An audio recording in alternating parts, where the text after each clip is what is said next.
Good afternoon, ladies and gentlemen. Welcome back to another exciting episode of the Jada Mechanic Podcast. Bonjour, mon amis, for my French friends that listen once in a while. Today's really special. I have a new friend, Mr. Steve Blanchard, who reached out to me. And Steve is Quebecois, Canadian. So that's the kind of the first one that we'll ever have on here. He's not 100% Quebecois. You can explain that to me. He was an army cat, moved around, but we drove some of the same roads and worked in some of the same areas. He is from Ottawa. We're currently living in Ottawa, Ontario, which is my old stomping grounds.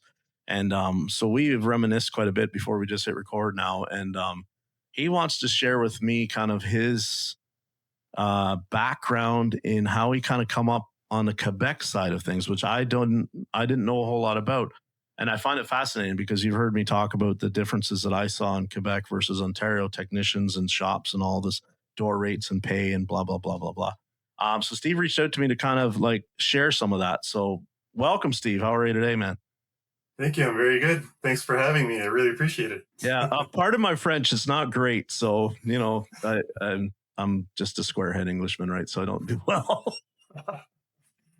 Well, you know, my language is broken in both French and English now, so it's kind of a mess. I try to do my best. Yes. You've been doing this quite a while now. You're kind of an older gentleman like myself and got quite a few experience. How many years in are you? So it's 30, it'd be like 30, the 32nd year. Yeah. Long time. It's quite a long time. Yeah. Yeah. And originally it said to me, kind of started out in Quebec, Quebec City, Quebec. Yeah, that's right. My background is I come from a military family, so I moved around a lot. Yeah. Basically, every 4 years, we jump from one place to another. So I was born in Quebec, which was Loretteville at the time. Yeah. And I moved to New Brunswick for 4 years, and then I moved to Germany in Europe for another 4 years. And in '89, we basically moved back to Quebec because my parents' family were all there. So that's when I ended up completing my my high school, and then looking for, you know, what avenue kind of interests me. And I applied in a lot of different places, but anything mechanical was a passion of mine. Like ever since I was a little kid, you know, I'd tear up my parents' like lawnmower just to see how the thing worked. And, you know, as one of those kids that just needed some kind of engine to mess around with. So I had this really big interest in that. And automotive in my mind was a sure thing, because I was like, everybody needs transportation and I'll never go out of, you know, I'll never be out of work. So it was kind of my reasoning at the time. So I joined, there was a college program in Quebec City at Wilbrod-Bérard, it was called. Okay. And it was like a year and a half of general mechanics. And then you could do 6 months back to back of specialty, like in electrical, alignments, air conditioning, things like that. So I did the full program. So from that point on, I was lucky enough to get hired. I was the first apprentice to ever get hired in a 35-year history of Laurier-Pontiac Buick. It's like, I can name them because they don't exist anymore. They got cut in 2008 with all the other giant, you know, GM dealerships. Yeah. But it was a great place in terms of, you know, everybody there was friendly. They were all very competent. I learned a lot from those guys. It kind of nurtured, you know, my sort of passion for working on vehicles. And from a very early stage, I had interest in electrical systems and the guys that were doing the specialty stuff, just because, I don't know, I have a personality that seems to feed off of working with my mind over a challenge, doing repetitive stuff, you know. So I sort of gravitated towards that, and they gave me the opportunity to train a GM and specialize, because back then everyone had specialties, right? Yes. Guys did engines, powertrains, or whatever, like transmissions. So I was the electrical, you know, AC guy over there, and, you know, did all my training to become a grandmaster tech, so this from an early stage, I think I was spoiled in the sense that I had no knowledge of the outside world besides where I was, right? So to me, it was great. And the only downside was that because we were being paid by the hour there, they were basically tracking metrics of hours produced per hoist. Yep. And the moment they saw the hours drag down below 40, they would basically put a little notice in everybody's paycheck every week to tell you, hey, maybe next week we might not need you. Because by law, they needed 2 weeks notice. So every paycheck you had a note, which meant that at any time they could just say, hey, next week you're not coming in. You're laid off. Yeah. Yeah. So that was difficult, being at the bottom of the totem pole.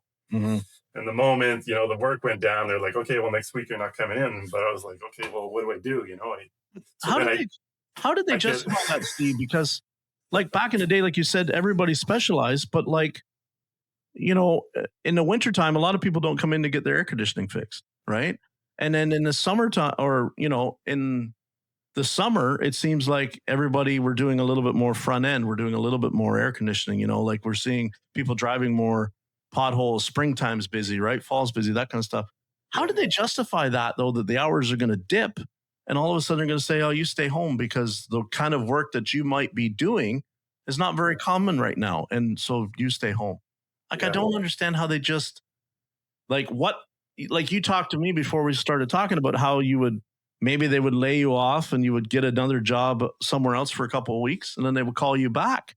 Yeah. Like, did a lot of people come back or did they lose technicians a lot that way? No, because it was very rare that they needed to lay off, like maybe it was 2 or 3 people at a time, in a low dip. And then as soon as it would pick back up, all of a sudden you get the phone call and you go back. So there was never like many, many people laid off at the same time. And it was always, the new people coming in at the bottom. Yeah. And you said the pay was so much better at the dealer. It was just a slam dunk that if you were at Canadian Tire or something like that for a month and they called you back, you just immediately went back because the pay was so much better. Yeah, exactly. Fascinating to me. So it's a bit of a rough. I never saw a guy get laid off from the dealer. I saw the guys get fired. And I even saw some of them get hired back. That was always you would see, you probably saw that too. You would see management move around from dealer to dealer.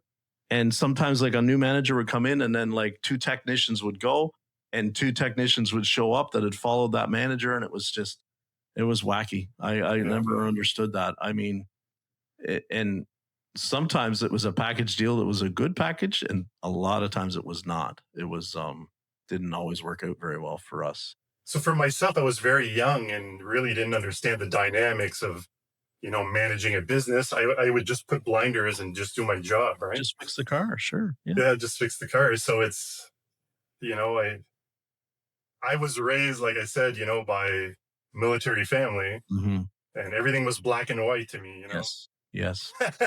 So, when we're talking about gray areas and you let you let a person as young as I was try and figure things out, it's a gray area. Do I do it this way, that way? Mm-hmm. Sometimes it would work, sometimes it wouldn't, right? So I didn't have the judgment or the maturity to do those, to have that, that proper judgment. So I sort of stuck to what I knew and, they called me up, they told me to do a job, I'd fix it, clock out and go home and, let's see what tomorrow brings, it was a day per day thing. What were they kind of expecting? How many hours? Like 50 in a week? Was that kind of the bare minimum marker that they wanted to see, or 40 or? It must have been 40. Like I'd never, of course, I would never be shown those metrics, but I knew about the system just because, when you go in the lunchroom and you have the accountants and all there and they're talking about it, you'd hear them like, oh, I didn't know it worked that way. Yeah. They're like, yeah, we see, every hoist needs to produce a certain amount of hours. And once it drops off, and that's how it, so I was like, oh, your curiosity gets piqued and then you start asking questions and you're like, holy geez, like this is like some serious, and then you kind of start understanding. So they would lay you off, but you never really knew how many hours you produced. Well, you knew it on paper. They had, so the first GM dealership I worked at, it was called, I think ADP. Yes, I know ADP. Yeah. So ADP really tracks everything very well, right? Yeah. Like we clock on a job, clock off. They knew all the hours, the time spent, what the job paid and everything.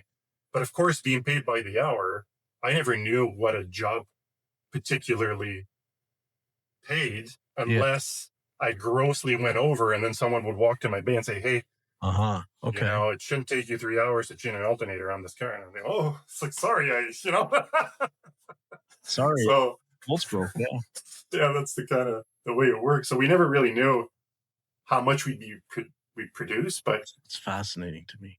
That it is was very how do I say, like, we would stand in line at 7:55, and we'd all clunk clunk, like, punch our cards, start working. We'd locate ourselves on ADP, grab a job. So you guys would just clock in like I used to do, and locate on ADP, and then you just took your job, and that's how your day started.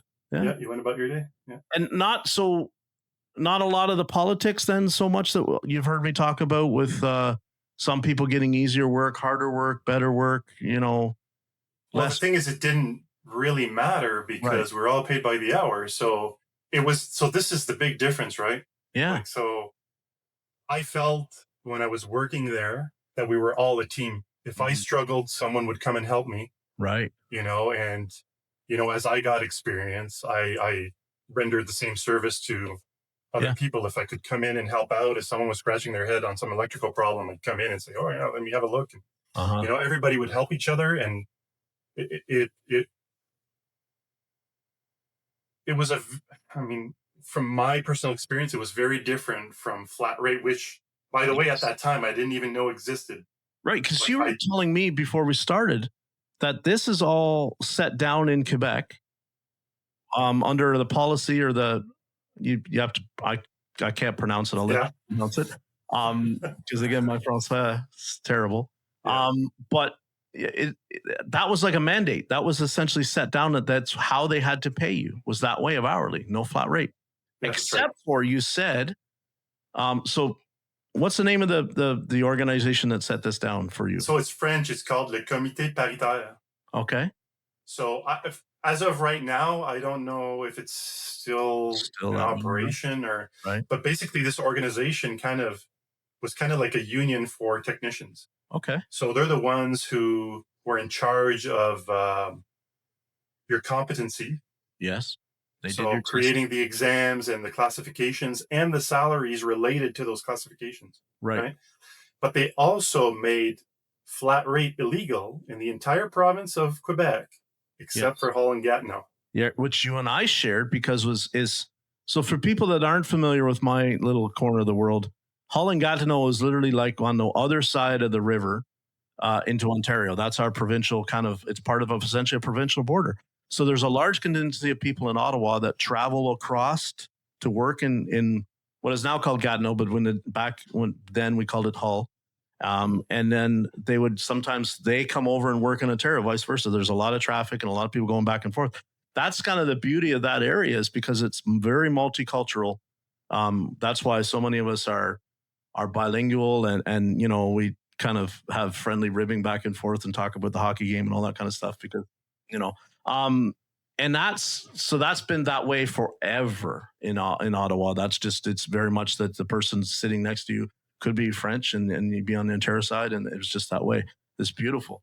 But there was a lot of people that moved back and forth every day, is what I'm trying to say, to work. So, and you were sharing with me how that particular geographical region of Quebec is the only place in the province that they suspend the mandate set down by the committee, and allow them to operate essentially as we do in Ontario, which is, we can pay you flat rate. That's I right. thought that was so fascinating because in all my years of living in Ottawa, nobody had ever shared that with me, that like this particular pocket was, immune to the regulations. I'd never known, because I know like the dealers that were, I'll say some of the Chrysler dealers that I knew in the Quebec side, Colbec, City, got to know of the Chrysler dealers because we would sometimes get with them on training when we would go. Well, I knew they were all flat rate. And I just assumed, like in my simple brain, that everybody in Quebec operated the same way as us, right? But Quebec is not. It's very different. So yeah. So it's kind of a strange, like, geographical area, in the sense that if I go there wanting to work in a dealership, and I show them my Comité Paritaire Class A card, Right. they look at me, sideways going, we don't know what that is. We don't care. And then if I pull out my Red Seal, Ontario Interprovincial License, they're also like, we don't care about that. They know what it is. Yes.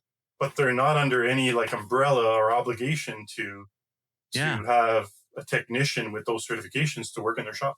Yeah, you were saying in the Quebec and Hull, or not Hull and Gatineau area, you don't have to have any kind of training official.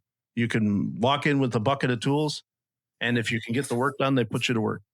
And then you fight for your, hourly pay based on whatever pay scale they want to do.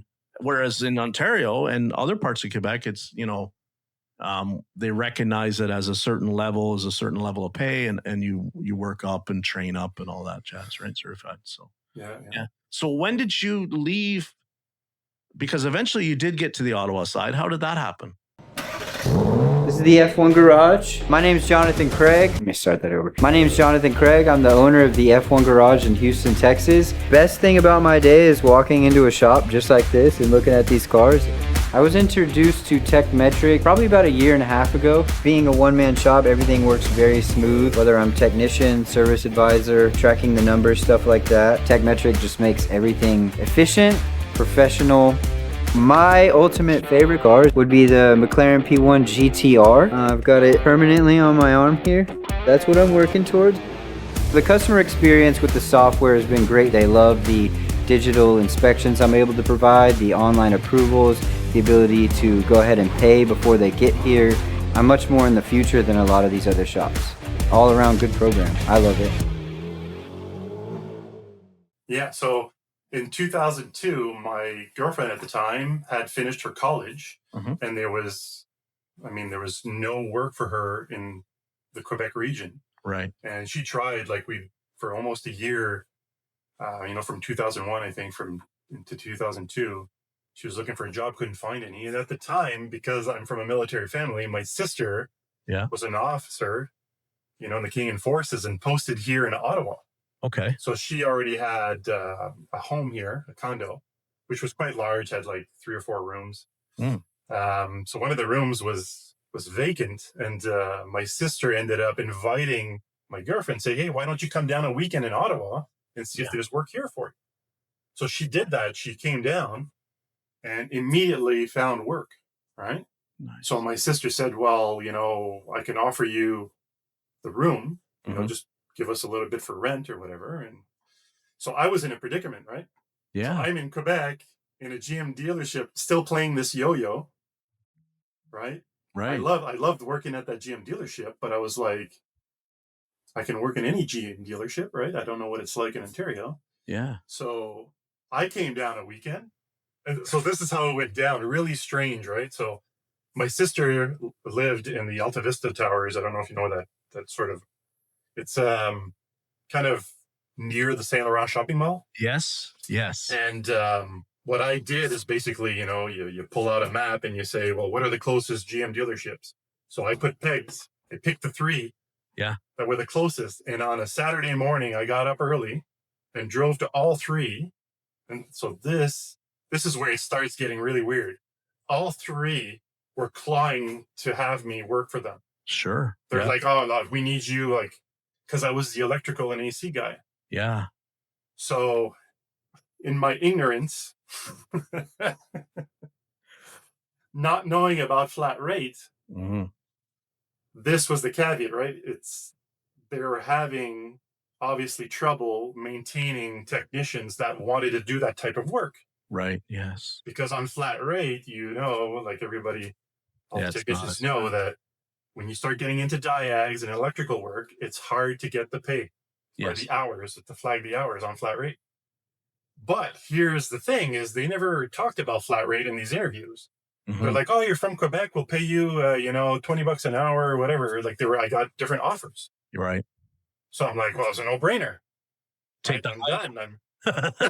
They're like, we got plenty of work. And I thought, this is an opportunity to get out of this yo-yo of sometimes being sent home. And, you can't live like that. You don't know. You live in not knowing, if you'll be able to pay your mortgage or whatever. I didn't buy a house at the time, but you can't even think of those things when you're on that roller coaster of a ride. So I accepted the closest dealership that was to my sister's place, and basically moved my box and everything over into my sister's room with my girlfriend at the time, and started working in this dealership. And it was really an eye-opener in the sense that, for one, shop cleanliness and all that stuff was different. A real shock to me. Like I never even thought, there was literally like sludge on the floor that you could scrape. Yes. Because everybody being on a flat rate, they don't clean their floors, and they don't take and I wasn't used to that. So it was a bit of a shocker to me. And then, as you're working, even though it's paid by the hour, you start learning about everybody else that's paid on this flat rate system. And, it was on a percentage of that, the door rate. Yeah. And I never even thought that subject would come up in my case, because I thought, the electrical guys maybe are just paid by the hour. So I gathered up, all the paperwork that I needed to pass that Red Seal Ontario license. And when I got it all done and went and wrote my exam and got my license, I got called in the office. They're like, congratulations. And then they tell me, okay, we're going to put you on flat rate now. And I was like, whoa, excuse me? What is that? What is this flat rate business you're talking about? So they were trying to, smooth the idea on me, trying to tell me, we're going to guarantee you get the hours and this and that. Yeah. And of course, again, in my ignorance, what am I going to do? I'm young. So that's pretty tough for you, because at that time, that's the only brand that you've ever really worked on, right? In a professional standpoint. And you come in and you write. So what I'm saying, everyone, is that he wrote what I call the 310S trade exam. We used to call it back then Class A license, essentially, which is not an easy test to pass. It's not. It's a rather long, substantial, multi-point printed question. But what Steve shared with me, which again I did not know, is when you would take accreditation testing in Quebec, it was more in a classroom setting with an instructor on an actual component, right? Like you would have to, like you said, you would set up gear, ring and pinion backlash. The instructor would inspect it, tell you whether it was right or wrong. You had to open the service manual. Like, that must have been a shock for you when all of a sudden it's just, here's a printout of paper and some pictures in it. Yeah, that's right. That's a lot of people don't know about this, but the way they set up their exams in Quebec is you basically go and you're giving it your best. And what they do is they have maybe, I think it was 4 or 5 different stations. Could have been more. It's been a long time. Yeah. But there's a Class A technician in every one of them. So there's, powertrain, engines, all sorts of different, categories like brakes, things like that, right? And not only do you write an exam that's similar to what the interprovincial, like Red Seal 310S license is, but these instructors basically are asking you questions. So you have to answer them in the best of your knowledge. They could say, what do you do if you need to remove, I don't know, the shoes on this drum brake system? And, or like I said, like as an example, the backlash on a differential. So you have a bench, you could have gears all over the place. You basically need to open the book. You have to find the specs, and you tell the instructor, this is where I would start. Right. This is how I'd set up my thing. Here are the tools I'd use. And you basically you assemble and demonstrate something. I mean, even the transmission part of it, like the standard transmission, you have an input-output shaft, and they would tell you, okay, show me what, the third gear is on this, and you basically just by knowledge, you need to know, like, looking at the different sizes of gear, well, that's your third, Yes. And then they'll say, okay, assemble it now in the shaft. So you got to open the book. So it's quite challenging in the sense that you really need to know, you need to be both good hands-on. Yes. And also knowledgeable. Yeah. Not very knowledgeable, right? What I experienced early on, when I was working in Ontario, was that there were some of my colleagues that were working were very book smart. They had their license, Right. but in a strange way, they struggle doing the hands-on work, right? So they wouldn't know how to replace, an alternator, let's say, something simple. Yeah. But to actually do the job on the vehicle would take them much longer than someone else. They'd struggle. They'd use the wrong tools. They're just not as, manually handy. Yeah. Right. So, in my mind, I'm like, it seems that the interprovincial license is somewhat lacking on that side of qualifications, if you know what I mean, compared to what I had to go through in Quebec. Right. So it's an interesting kind of dynamic, right? And you can have the opposite as well. You have the guys that, oh my gosh, they'll replace a transmission in no time. And yeah, we've all seen it on YouTube videos. You watch this Ford tech just assemble a transmission. Like, you're like, holy shit, that's no way I would do, Yeah. So you have those guys that are absolutely extremely skillful, manual wise, but you would ask him to diagnose something, electrical on a vehicle, and they're like, oh man, they're totally lost, right? So everybody has their strong points and weak points. So I'll say that interesting. Your auto repair shop doesn't slow down, and neither should your tools. When diagnostics get more advanced, systems get smarter, and vehicles get more complex, one name keeps shops moving forward: Launch Tech USA. From powerful diagnostic tools to ADAS calibrations, wheel alignments, TPMS service, even heavy-duty solutions, Launch Tech USA delivers speed, accuracy, and control where it matters most. Faster, smarter, more diagnostics done right the first time. Whether you're working on passenger vehicles, fleets, EVs, or advanced driver systems, Launch Tech USA gives your technicians the confidence to tackle anything that rolls into your base. Backed by constant software updates, expanding vehicle coverage, and real support from real experts, Launch Tech USA isn't just keeping up. We're pushing the industry forward. So if you're ready to work faster, diagnose better, and stay ahead of the curve, visit our website at www.launchtechusa.com.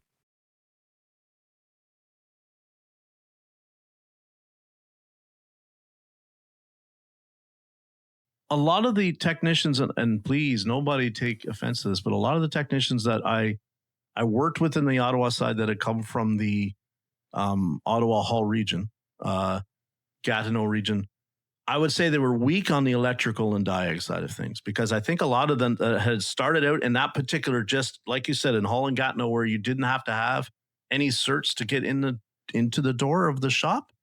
They were what we would refer to like as C-techs, B-techs. The brake jobs, front end, they were all okay. They could take a part out. Nuts and bolts stuff was easy for them. But the diag and the electrical, they were weak on. It seemed like they had never gotten training in the ones that I had seen that had come from Hull and Gatineau. It was a very funny thing. Not that they were dumb. It was just they were weak at it compared to us that had been on the Ontario side. And we had to have at least our basic 310 Class A, automotive training to get us to where that was. There was a lot of guys, I think, that had been on the Ottawa side that had just started out working maybe on a tractor and then gone to, a minivan and a truck and so on and so forth. Like they could work on everything, but the diag and electrical seemed to be a little weak for them. So, no offense to any of them that are listening. I don't mean that in any disregard. Yeah, everyone has their strong suits, and So when you tell me about your first couple, months flat rate at that dealer, because I think I know which dealer it was, but we won't say their name. But I think I kind of know if in that area. I can think of two for sure in that area. The one name eludes me on that one, but I remember they were a Cadillac dealer, and then I remember the other one was a big Pontiac Chevrolet dealer, and I remember them. What was it like to all of a sudden, so you kind of jump in with both feet on flat rate? Was it tough, or did you? So I would say that, unfortunately, the sort of drive and passion I had for repairing vehicles started to decline. Wow. Started to decline just because of the simple fact that every time I needed some diagnostic time, I had an uncertainty of getting paid or not. Right. And I had to go through hoops to find the shop foreman. Yes. To get the authorization to get the extra time. And the shop foreman was trained to clamp down and not just willy-nilly offer, and it was sort of arbitrary. Like how do you analyze a problem on a vehicle and say, well, I don't think it should take you an hour to diagnose this. Yes. So I'm going to give you half an hour. And it's like, really? It's like, you have no idea. I have no idea. The problem is I need to, do my due diligence. So believe it or not, unfortunately, I'll take full responsibility, by my attitude started taking a nosedive. And it got to the point where it was so frustrating. I recall building myself, you're going to laugh, but I built myself a cube out of foam blocks that we had on PDIs. Okay. Yes. Yes. And I wrote on them oxygen sensor, mass airflow, like all these different parts. And I literally went to the shop foreman, and then when he was trying to pinch me on diag time, I'd look at him and say, tell you what, I'm rolling my diag dice. Yes. And I'm throwing a part at this car. Yep. Because I've had enough of this. It gets to that point. It's unfortunate. But things got really sour, And isn't that amazing? Because what you're really sharing, Steve, with us is something that we talk about all the time. But you have a neat perspective, because you started out at the beginning where that wasn't even allowed to be implemented in a way that you could be paid. So you came to work and everybody worked together and took pride and had a teamwork, and you loved what you did. And then you get into a situation of this pay scale that in the industry has so many of its detractors and then so many people that love it. And you admit that it started to change your attitude and started to kill your passion for the industry. And I relate to that so much, because it was like, I have never not loved working on cars. I have loved it from the first time on my first car when I learned to do something, and it, I took a broken thing and I made it whole again. That was an addiction. But it was the fight and scratch and argue to get paid under flat rate that killed and it has the effect on my attitude to this day that I'm not working flat rate, but I know that because I did work flat rate, it affected my attitude in a long-term effect that will never be undone, if you know what I mean. Mm-hmm. It's crazy, isn't it? It's just, It's so wacky when we talk about it in this industry, how we have so many people like yourself with a similar story, and yet we still hold on to it like it is the way that it has to be done. I can't wrap my head around the reasoning anymore. I cannot. It's just, I know why it's done. It's done because it's simple, and it takes a lot of the liability off of the employer and puts it onto the employee, but it's killing the industry. Yeah. And the guys that are working beside you as well, I bring in a vehicle with this, I could be searching a couple of hours to find, some green on a terminal inside, some module somewhere. Meanwhile, the guy next to me is banging brake jobs and flushes. Yes. And at the end of the day is walking with double my hours. Yeah. And I had to go to school. I had to train. I have to do continuous training to keep up my Grandmaster. Like it was completely devastating to me, how I was treated. And I ended up thinking, dealerships don't care about me at all. I felt like GM, the company itself, cared about technicians. Right. Because they had training. They had, oh my gosh, I could show you, I have beautiful plaques with, these antique cars and, congratulations for your I love that. I felt valued by the company, by GM, but not by the dealership and where I worked. It's almost backwards, isn't it? It's almost backwards. Like you would think that your employer would value you, and your manufacturer that you work for indirectly would just be, okay, you're just a number within the system. And it's crazy that you feel more like the OE manufacturer is concerned about your growth and your ability than the people that sign your paycheck. That's nuts to me. It's Yeah. absolutely asinine. It's ridiculous.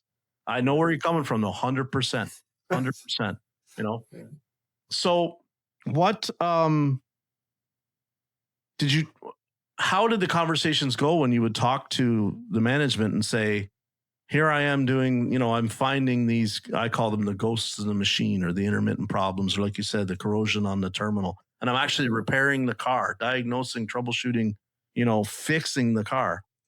And my pay is sucking because the guy next to me is just doing let's just say it, intake gaskets on a V6, on the old anything that GM ever built, right? Leaking. Those guys, you saw how fast they do them. Cavalier head gaskets, the old 2.2, like how fast they would do those, right? Yeah, and you would see these guys do these jobs all day long, and it's like you're over there trying to solve the early network problems and the early diagnostics and fuel injection and OBD1, and they're just banging out money left and right. How did you handle that conversation with the management? So it's funny that you talk about that, because another sort of aspect that I was noticing, in my workplace, is that the guys that were producing a lot of hours, no matter if they were good techs or not, they were valued for producing those hours. Amen. So even though they would get comebacks every day, they turned a blind eye to it because they were producing so many hours. Sure. Yeah. Which I was like, how are you encouraging? Like, it was so backwards. Like, and they're not like, Steve, it's not even real numbers, because if they remove the comeback from their production sheet, they didn't really produce 8 hours or 10 hours or 12 hours or whatever the number would be, because we have to remove the numbers that they created when we have to do the work over again. Right. Exactly. So say they put an intake on and pinch a harness, and it comes back, and there's all of a sudden the car misfires, so the injector doesn't turn on. And you, being the electrical guy, you get it and you go in and find it. And they go, oh, well, he did that intake job in 7 hours. And Steve had to spend 2 hours to go fix the wire. He still got his 7 hours. And we internal the 2 that we paid to Steve to fix what, Bob caused. And then they go, Steve, your production is not as good as Bob's. I know. We just keep playing the game, right? Like that producer, we can't be without that production. Yeah, exactly. It's not true production, right? So here's, I got to talk about this, because this is really, so that's, on the technician side. So when you have a conscience as a technician to do a good job, to serve the customer, to do a good job on their vehicle, this is how it goes down. I remember very well Astros, I think they were called the MVAM bodies, the ones with, there's a cap over the engine and they're quite hard to work on. Well, these V6s were also plagued with intake leaks, right? Yeah. So it would take, for me, I remember it was a 6-hour job to do it properly, one of these intakes. Mm-hmm. The flat rate from GM paid half that time, 3 hours. Right. All right. So this is the situation that happens. You bring in one of those vehicles for an oil change. You see coolant, a puddle of coolant in the V of the intake. Yeah. What do you think the flat rate technician does? Does he say, hey, we need to fix this intake, I'm going to lose 3 hours? Yeah. No. Or does he turn a blind eye, put some brake cleaner, wipe it, do the oil change, and see you later? Top up the coolant. Yeah. Ship it back. So to me, I was like, this is absolutely horrid. Mm-hmm. That, this customer bought this vehicle, it's still under warranty, and guys are turning a blind eye to fixing it just because they know they're going to lose their shirt doing that repair. Right. It's that is the worst of the worst, in my opinion. It is, because we're screwing two people at that point. We're screwing the customer, and if the tech does the job, he's still getting screwed on the job time, right? And that was one of the main reasons I always said we just need to drop flat rate, because then you just go in and you get handed the ticket, you inspect the car, you see that what needs to be done, you get approval, and you do it. And when you go home at the end of the day, you know what you're going to get paid.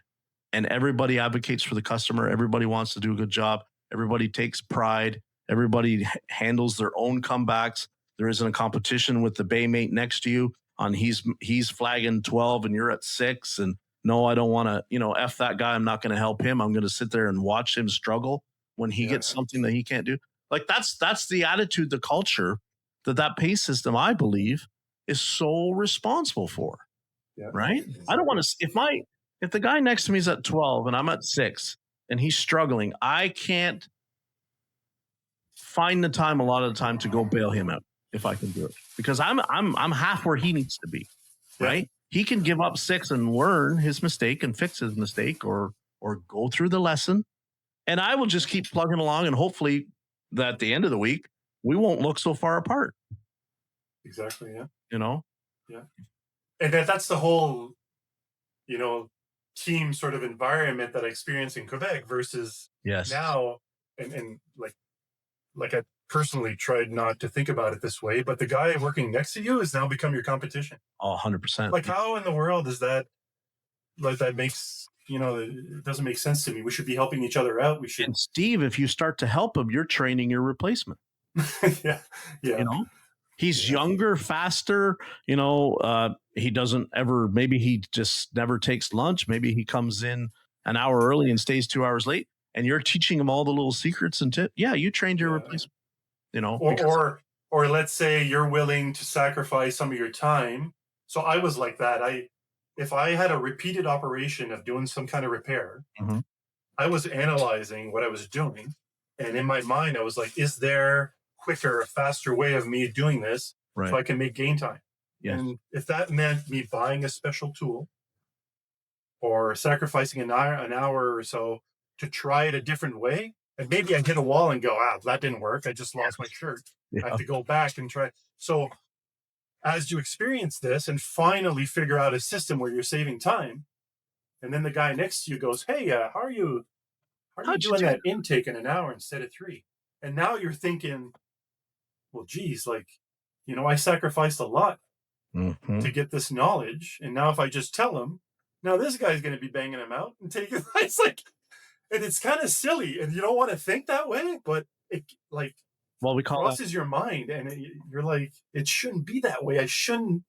That conversation has come up. We call that gatekeeping, which, and everybody is there's never a justification to do that. That's a terrible thing. That's the reason that young techs are washing out of the industry, is because we're gatekeeping knowledge.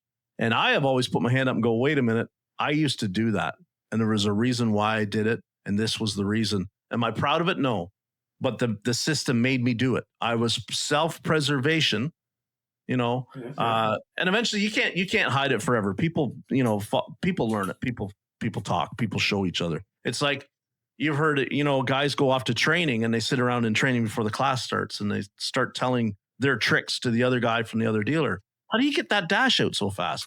You don't have to take all this out. You reach up here with this little thing and you do that, and then boom, it's done. and it comes out. And everybody's like, oh, well, so nothing we can keep guarded. We can't keep it guarded forever. But man, there was a handful of guys that I knew that if I found a trick or if I found something, I could share with them because they would share with me. Yeah. But people that I hadn't vetted or felt that they would be able to reciprocate, I didn't bother to show them. I would just wait till they handed me their work order, and then I would go fix the car. It's brutal. Eh? It is, especially when, in that particular GM dealership, if we were out of work, we had to go to the dispatch tower and tell them, hey, I'm out of work. They'd write your number down, and you'd be in line for a job, right? But here's the kicker. Yeah. Because let's say I'm specialized in electrical, I may be waiting 2 hours, to get a job. Right. And, my number is slowly creeping forward, but let's say we're 10 out of work. And I'm halfway after 2 hours, I'm number 5. Some customer comes in with a pickup truck, tells the advisor, when I put my truck in reverse, my mirrors move. Right. So this is a normal feature of a GM, but the advisor writes up the ticket anyway. The tower gets it and says, oh, this has got to be electrical. We're going to fast track that to Steve. Mm-hmm. I pick up the work order and go, what the hell? This is a normal feature of the vehicle. Yeah. Right? But I still have to check it in case there's something wrong. So I bring the vehicle in. I do all the systems check. I'm like, it's a normal feature. I write up my story. I go back to the tower and I go, that car, like there was no repair needed. And he's like, okay, I'll put your number back at the end of the line. Yes. So I'm like, are you like, so really this is like a grind, right? So all these little things just take a chunk out of you every day, you know? Yeah. And it got to the point where I started threatening. I'm like, I'm going to leave. I told him, I said, I'm going to actively start looking for a job somewhere else. Right. And, they get all, puffy, and then they're trying to figure out a different system to pay me. And like, I won't go into detail with that, but they tried something and it was actually worse than what it was before. And then, I heard of another dealership opening up under the same group, but it was a different brand, right? Yeah. And they didn't have specialties. They didn't have, engine guys or whatever. So I volunteered to hop to that dealership because they needed techs to open up. Right. That's how I got out of that whole situation. It was I thought it was my only way out. It was like, What was I ended that up leaving GM, which was after 10 years, And to start on a brand new brand. Yeah. Brand new Asian brand? Yeah. I did Hyundai and Kia, yeah. Yeah, that's different, eh? Because I'm easier. Like, in my opinion, it was like way easier. When I walked into Hyundai the first time and I started there, I was like, there's no trucks.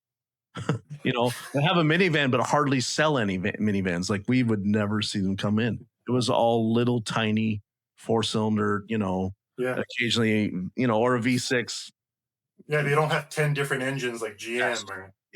And I was like, and the scan tool was pretty easy to navigate. The software was pretty easy. The service information, they were really, really prone to the same pattern failure after another. Every front cover leaked, like it was just, that's what we would do.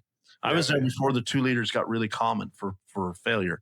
So I did one of the first ones that was done in the province. And at the time it had like 35,000 kilometers on it. And he was from out of town and he couldn't produce any service records. So we thought it was failed because of neglect. Well, no. And then we started to see more and more of them. And then we would see failures on the V6s too. Fill up with engine, like metal particles, all through the engine, plugging up the VVT solenoids and the oil passes, 40,000 kilometers. Like, they were just the engines. And then by then I was done. I was like, enough of this, The electrical side I found with Hyundai was very much a lot of bad grounds, right from the factory. Like, they would paint and then put the ground on, and it was never a good ground. And connectors, corrosion in connectors as well. That was really bad.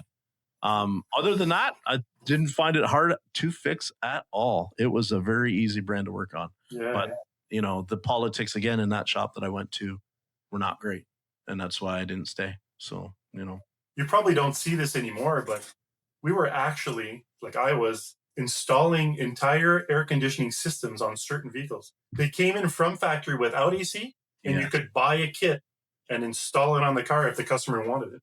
Yeah, I remember hearing about that. I didn't have to do it, but I like a little accent or some of those cars they would option and buy them all up. Yeah, no air conditioning. Yeah, and then it'd be like, oh, the customer wants AC. Oh, that's okay. That's just another $1,500. Or whatever the number would be. And you would order the kit from the parts department and you would put it on and do a little programming to the engine or whatever software. And it worked. Yeah. But I heard of other people trying to do that on other brands. They tried to do that on Chrysler a couple of times and it did not go well. It was a lot of because when you think about it, right? What's the airbox look like in a and I'll say like an old Wrangler, like if you had to put AC in it, it wasn't terrible. But if you ever bought like something else and thought, oh, I want to upgrade, no, it was, you better trade that vehicle in. It was bad. And again, I saw them. We had a Nissan dealer here. He got into the idea if you bought a Titan truck, he would give you a Nissan Versa for free. And everybody thought that was a great deal. And you would buy a Nissan Titan, which was not a great truck. Let's just be real. Yeah. But the Versa that you got, no air conditioning, no cruise control. And then he would be like, basic. Oh, well, that's okay. Like, I'll go to the parts department and see what it would, cost to put it together to add AC to this car. And the parts guy would just laugh at him, go, you don't know, do you? This can't be done. And then all of a sudden that deal fell through because wait a minute. In 2014, I'm buying a car without air conditioning in Canada. Why would I ever do that? Yeah, exactly. Well, it was a free car. Nah, thanks. I'll buy my Titan somewhere else. So you what was the starting in at the new shop, the brand new place, brand new guy, was the culture a better fit for you, Steve? You're talking about when I moved out of GM? Yeah. Yes. Yeah. So, for one, the vehicles were a lot easier to work on. So I enjoyed that. Yeah. I enjoyed being able to work on all the systems of the car. Right. Yeah. Even though eventually the electrical side of things is what I was being given. Right. Yeah. Which again ties back into this. So some managers treat flat rate as their tool to reward or punish technicians. Yeah. I don't know if you've seen that in your. Oh. So right, some guy gets a comeback, and all of a sudden he ain't getting PDIs for the next week. That's right. And once again, I'm like, morally, how could a human being, like, everybody makes mistakes, we're human. Sure. Yeah. Why are you using flat rate to punish a technician? So literally, I would have to watch a guy sitting on his toolbox, dangling his legs, while everyone else in the shop is doing PDIs. Just because a service manager thought, I'm going to teach him a lesson and not give him hours. Yeah. And I'm like, what right do you have? That guy has maybe a family to feed. He's got the same bills as everyone else. Yes. Okay, he made a mistake, How about having some kind of review system and having a discussion about it and maybe ensuring that it's not repeated versus what you're doing right now, which is, to me, starving, total misuse of power of, Yeah. So, it's, I got into this, I really had a hard time finding any positives in the flat rate system, right? Everywhere I went, there was always something, to basically break me down and rethink, what the hell am I doing here? Yeah. Like, how did I get into this? It really made me regret ever making the move from Quebec to Ontario. I got to that point. Yeah. So then you think, what's the point of hopping to another shop? Because it's just going to be the same somewhere else. Yeah. I mean, might as well just hack it and deal with it. And it's a new address, a new T-shirt. And more stuff arises, and it gets to a point where they burn you so many times that enough's enough. I mean, I could tell you a story to this day that has affected me so much that, when I was working at Hyundai, that it was one of the reasons I left, just because so believe it or not, this dealership had inherited a whole bunch of tooling from another dealership that closed down. And they had everything to refurbish, like a machine shop, right? Like, say, a head cylinder. So they had the grinding tools. You could put angles on the valve seats. They had all the tools there, and I knew how to use them because of what I learned in school. And I wasn't afraid to, it's not that complicated to me anyway. Yeah. But what they were doing is always sending heads out to machine shops. Right. And then they'd be getting bills, $800, $1,000 to refurbish and check this head and all that. And in my opinion, I was like, we're losing money. Like, I could be making hours off of this job. So you go to them and say, we have all of this machine shop equipment. Yeah. Why don't we start using it? And what do they say to you? So my manager at the time says, well, it sounds like a good idea. I mean, if we can get some hours, give you some more hours. And I was like, perfect. Right. So, that particular engine that I was repairing, I seated 24 new valves in there. Right. Made sure they're all, how you got to the whole process, everything beautifully sealed. I reassemble this engine. It runs beautifully, whole thing fixed. Customer leaves with the car, but this is a warranty claim, right? Yeah. So I don't see it flagged on my sheet. It takes, this is another ridiculous thing. Sometimes it would take a month. If they're battling it out with a manufacturer, I don't know what the hell's going on. But finally, this was probably a few weeks later, I get the ticket with the time for that job. And it's like half the time that I spent on it. So I'm like, look, what the hell is this? And I see that no time was given to refurbish this head. So I immediately walk into the manager's office and I'm like, what is this? He's like, oh yeah, warranty couldn't pay you the refurbishing of the head. And I'm like, but I walked in here, we discussed this. You gave me the go ahead. I did the work. Yeah. Did a great job. And now you're not paying me? So it got heated in the office, right? I started raising my voice and I was trying to, the steam was coming out of my ears, right? So I left his office and I went straight to the parts department and I asked the parts department, what machine shop are you dealing with? Mm-hmm. And he told me, and he's like, give me the phone, dial him up. So, I ended up calling the machine shop and I said, this particular engine, what do you charge our dealership to refurbish, to replace 24 valve? So it's like, oh, that's easy. It's $800. So I'm like, $800, eh? Okay. Right. So I walked back in the manager's office. I said, if you would have sent this head out, right, we would have, for one, the car would have been jammed here for who knows how long. We would have lost hours and all this stuff. I got the job done. You would have had an $800 bill, to pay. But I guess the warranty process, which maybe he wasn't aware of, but they had to submit that claim, right, to get it paid. But since they declined it because I did it, they didn't want to pay me. So the dealership doesn't want to pay me. Like this. So I'm walking out of there having, maybe worked all day on an engine. Yeah. And having half the hours for it, for trying to help out the. Yeah.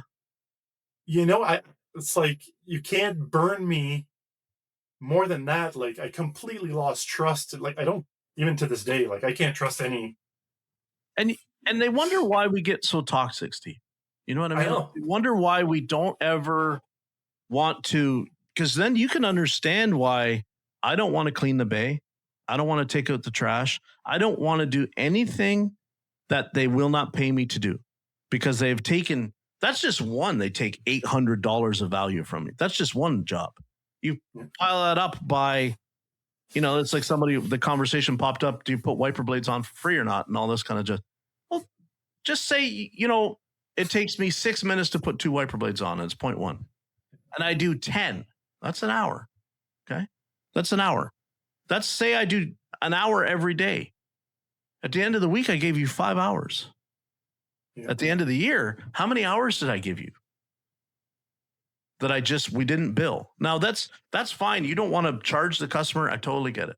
But I gave you then 5 hours that week. Yeah. At whatever my dollar amount is that you're paying me, I gave you that. Yeah. But then you turn around and you say to me, I'm not going to pay you for this thing under warranty, or that thing under retail, or I expect you to do this and there's no pay for that. They wonder why we tell them to go, get fucked. Like, because that's why you treat us like that. And then you turn around and say, hey, show some initiative, show some care for the customer, advocate for your customer, and do that for free. No. But how is that burden our responsibility? It's not. It's like, we gave you a value. You got, now you have a satisfied customer. Yes. You may have customer retention because of this free work that I just gave you. It's terrible. And you and I have seen it, where the dealerships that have the reputation for being able to actually fix the car, not just make a bunch of money and service a bunch of cars, not just do a bunch of oil changes or flushes or whatever, but actually are known in the city of Ottawa. This dealer has strong techs and ability to, get the transmission fixed or solve the AC problem or solve the drivability problem. Those dealerships are always having people come in. Always. They bought it at, I worked on so many cars when I worked at Capital Dodge, downtown Ottawa on Carling Avenue. We had so many cars that came in from Quebec and City, right? The two Chrysler dealers over there, because they had been there and they had bought the car there, but for whatever reason, they weren't finding what was wrong. And they would come to us and say, and we would find it. Did we always get that customer back? A lot of the customers then, that Capital Dodge was now their dealership. They would drive across the river in the morning, drop their car off. We would shuttle them to work in Quebec, take them to work, right? Pick their vehicle up. We did crazy things at Capital for customer service. And they stayed loyal. Not everyone, because it's just an inconvenience of like I live in Hull. It's a lot, I'm driving past 3 other dealerships to come to Capital, but some people did stay loyal for fixing the car, finding what nobody else had been able to find. You found it, you kept that customer. Well, when you don't then have a technician that you reward them and you appreciate them for finding the ghost in the machine, it's no wonder that they show no loyalty to their employer and no loyalty to the customer, no loyalty to the brand, no loyalty, period. It's not, for me, it's so easy to understand why the attitude in the industry is the way it is. You just have to look at the way they treat us. That should make sense then as to why the attitude is there. Why am I called jaded? That's why. Right? Yeah. So it's a bit of a, when we first chatted about like doing this interview, I had thoughts. I'm like, I'm not here like this, like, I don't want to like smear the entire industry, but my ignorance when I was young getting into it, I may have, my decisions might have been different if I had the knowledge that I know now. And I think putting it out there is not a bad thing. No, because at least you're educated. And if you get in it, be prepared to, have thick skin and, yes, basically, yeah, it's not an easy trade. You learn that there's a game and you learn how to play the game, right? And for me, ultimately, with all the conversations that I've had, and I've had my detractors say, you shouldn't be talking so negative and you shouldn't be, people are not going to want to do this because of what you say. Here's the thing. What I want in this industry is people that love to solve problems and fix cars. That's what I want. I don't want people that just want to pick this as a job, right? So, because I think that the most of us, what makes us, we're a little sick in the head, as you'd say, is because of that love of that I have to know what's wrong. I have to know. And you will donate your time and you will, you get, like you said, you'll give up an hour to learn. That's the people that we need in this industry. That's ultimately that's going forward is going to solve the problems and keep the cars fixed and keep us viable. Here's the thing. If the people that make the decisions don't start to recognize that that is the key player, the person that can solve the problem, not the person that produces the hours. If they don't grasp this concept, it's only a matter of time. Jim Farley, if Jim Farley doesn't figure out, the CEO of Ford, that he has all these empty bays that he keeps talking about, if he doesn't understand that the culture at the dealership level, that he doesn't work in the dealerships, if he doesn't understand why that's the bays are empty, they're doomed. And he can go to Mr. Trump and he can say, I need you to write in this legislation that prevents people from working on their own car. That's not going to happen either. So we need a very big people to start looking at what's actually going on at the dealership floor every day, not about the money, not about the pay, but how they're actually treating us. And when they do that, then some of this stuff will start to turn the corner. I feel in my heart, that's where I feel this is going. But I could be a bit of an optimist. So, yeah. We're probably the only trade that. So think about this. Let's say my furnace breaks down. Like to me, it's dead simple. Like compared to what I work on cars. Sure. Yeah. I want to fix. Let's say changing like the heat blower on it. I go to some plumbing place and I say I want this particular blower. He goes, well, show me your HVAC license. Yeah. I'm like, well, I don't have one. Well, we're not selling you the part. I'm like, hold on here. This is ridiculous. But anybody can go to Canadian Tire over the counter and say, I want a starter. I want brakes. I want my shocks, everything over the counter. Flex lines and my brake pads and my calipers. And I want to put the caliper on upside down and never get the brake fluid to bleed out and the pedal will suck. And I want to put the pads in backwards and slide through the next intersection. That's all my right as a citizen to be able to do that. Yeah. Because we have natural gas in your furnace and you need a valve, the government says, no, you have to pass certification before you can buy that valve. Okay. So, because I might blow up in my own house, but I could slide through an intersection and kill 10 people. Yeah. Make it. I recently helped out my neighbor that tried to do his rear brakes on his Toyota in his driveway. Yeah. And it's got, the electric e-brake. Sure. Yep. And I guess it actuated while he was doing the repairs. He didn't know it. The pistons popped out. The oil leaked in his driveway. And I walked over there, like shaking my head. And I'm like, dude. Yeah. Congratulations. Like, what are you doing? You just made this substantially more expensive. I was standing next door in line up at the parts store yesterday. No, yesterday was Saturday, Jeff. So that wasn't yesterday. Thursday morning, I'm standing at the parts store right next door to my dealership to get a wiper blade that we didn't have in stock, a rear wiper blade. And the guy in front of me is buying pads and rotors front and rear for a 21 Chevrolet Trail Boss. And so he's buying pads and rotors. I'm like, oh, very cool. You got electronic parking brake? Yeah. I said, oh, okay. You might want to just go and Google actually some of the warning steps that you have to do with that truck because I said, if you leave the cap on the master cylinder and push the brake caliper back, you could corrupt the ABS module. Yeah. And he looks at me and he goes, I don't believe that for 1 second. And because I hadn't had a lot of coffee that day and I was like really sore, my arm was sore.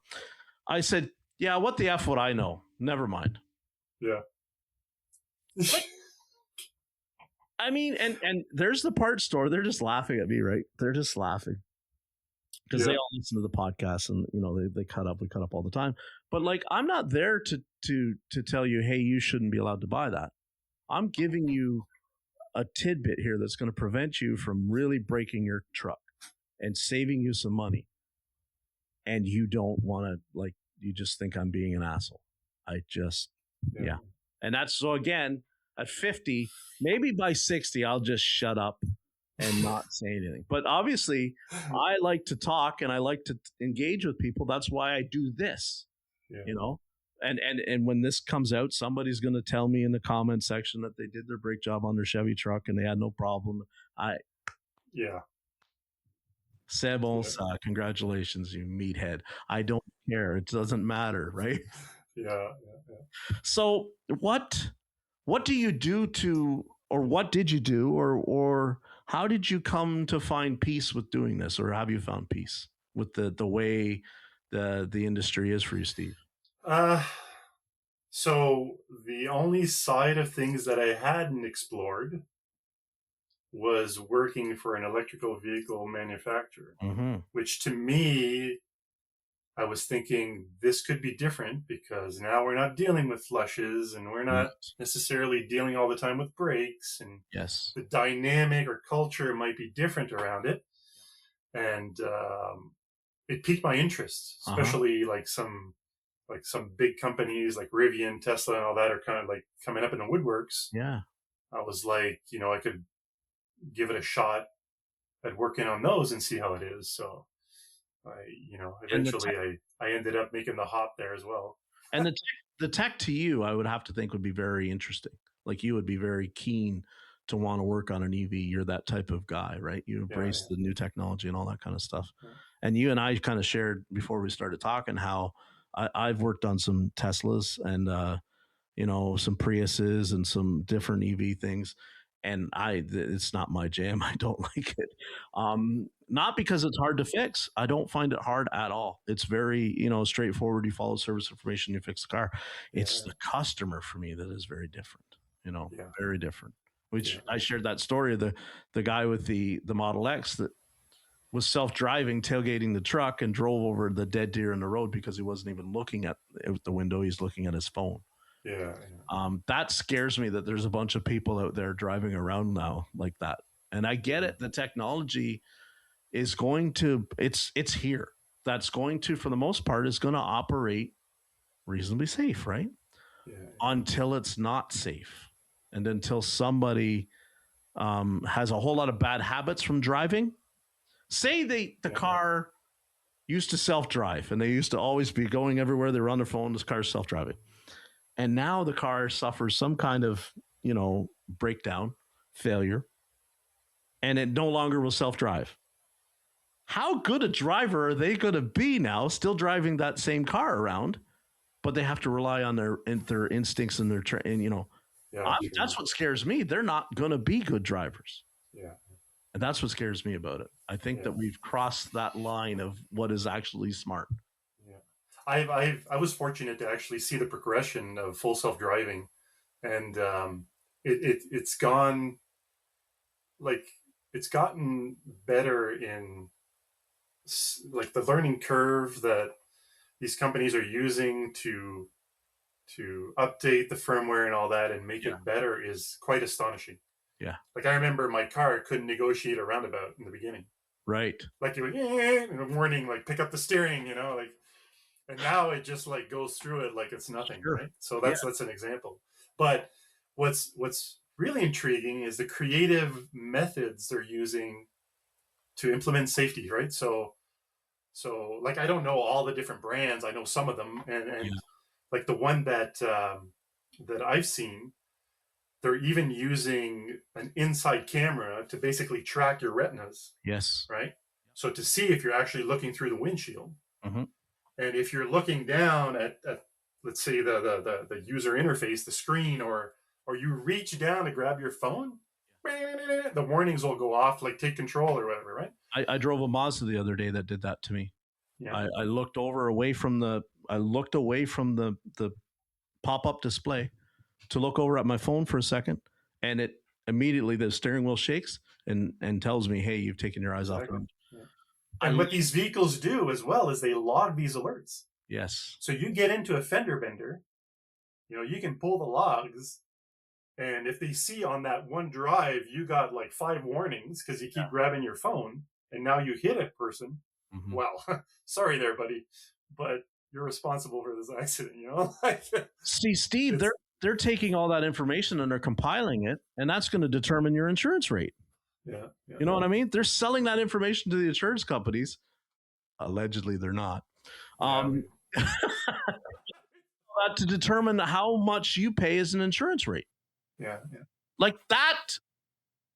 Did we cross the line there, Steve? Maybe George Orwell, 1984. Big Brother is watching, right? That's not to get political here. We don't want to do that on this.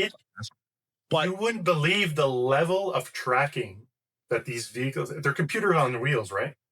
So if, like, the vehicle, if you look at the logs, will actually know which side of the vehicle you approached. Yes. Right? How you opened the door, when you sat down, the exact time when you buckled in. Mm-hmm. If you touch the button on the UI, everything is tracked to the T, right?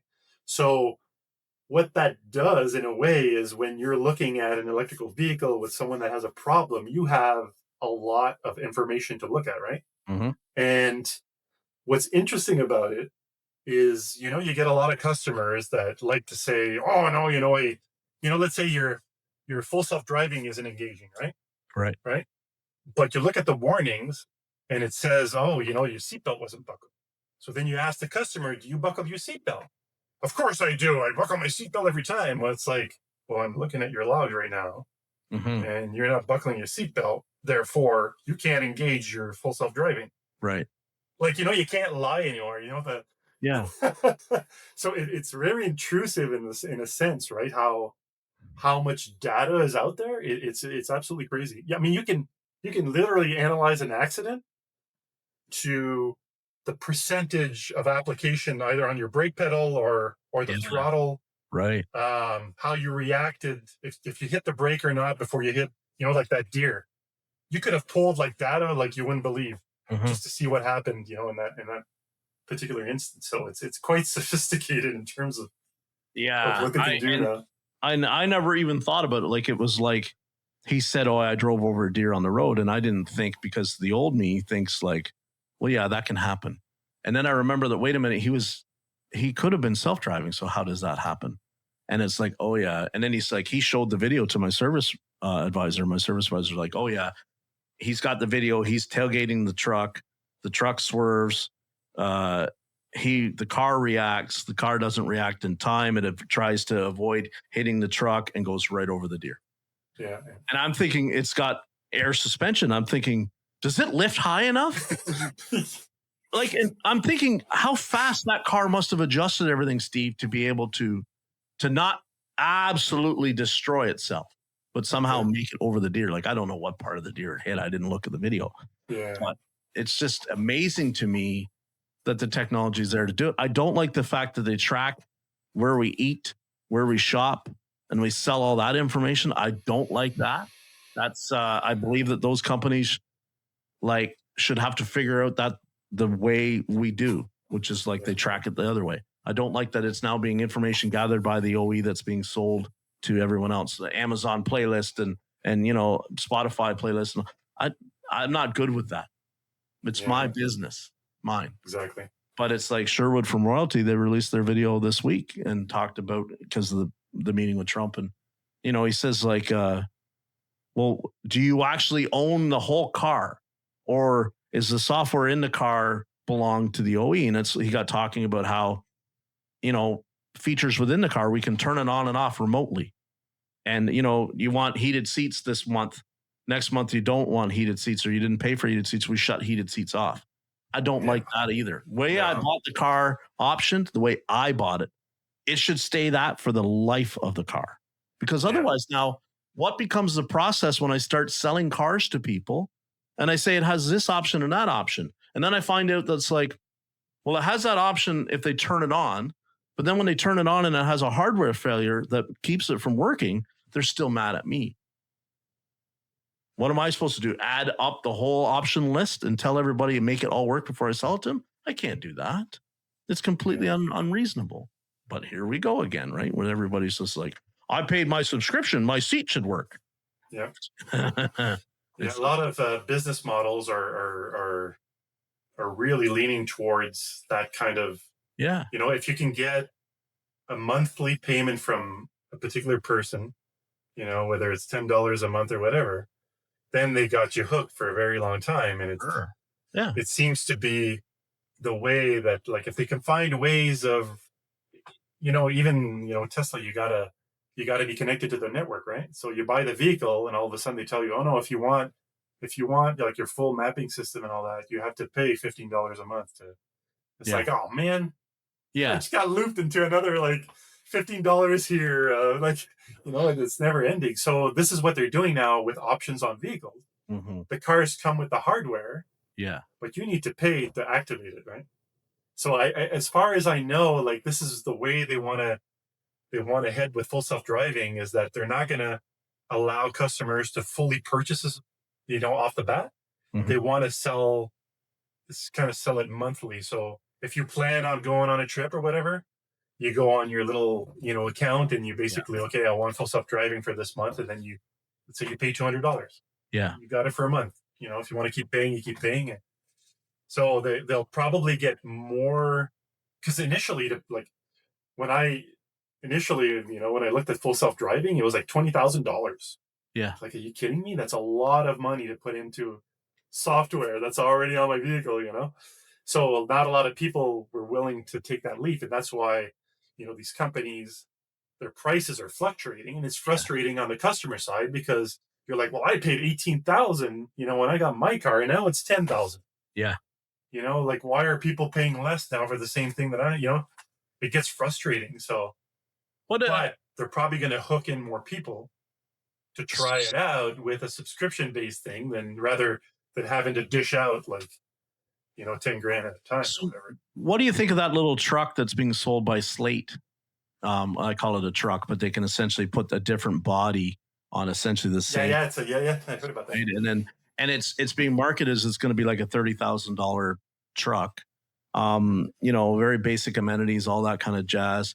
I like that idea, because I think that there's, like, if EV is going to go forward and completely take over, which I'm still not convinced that that's going to happen, there has to be a market for people that can afford a $100,000 EV and need reliable, simple, you know, can be fixed multiple places transportation.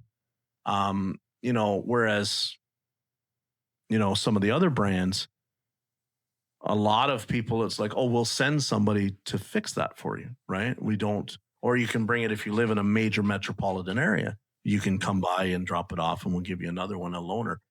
I like the idea that like some of the Rivian and Slate and whatever BYD is going to be, that they can be more, I want to think that they'll be aftermarket shop friendly, where they'll be like, yes, we want you to be able to get this service just about anywhere you go, and we're going to release it. Because I'll tell you, last year when I was in Vegas, I think I rode in more electronic cars than I've ever ridden in my life.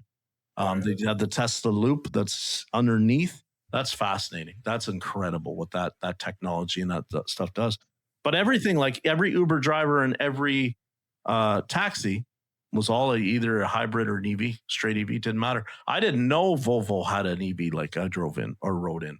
Like it was really interesting to me. So I think it's just a situation of like certain markets will become saturated, and then other markets I don't think will fight it hand and foot. I don't think because I don't think it's about the grid thing. I think that it's like the grid, they'll build the grid to make it work, but it has to be, they're sitting there going, who's going to build it? Who's going to build it? Like, I don't want to outlay the money. Like, Elon already pumped a bunch of money into the economy to start the grid, but I don't think he wants to be responsible for building it all so that everybody, his competition, can use it, To me, it's just a very impractical car. Like if my old boss had a Y, and if he left Kingston, he couldn't even drive to Pearson Airport in Toronto without having to pull over and charge.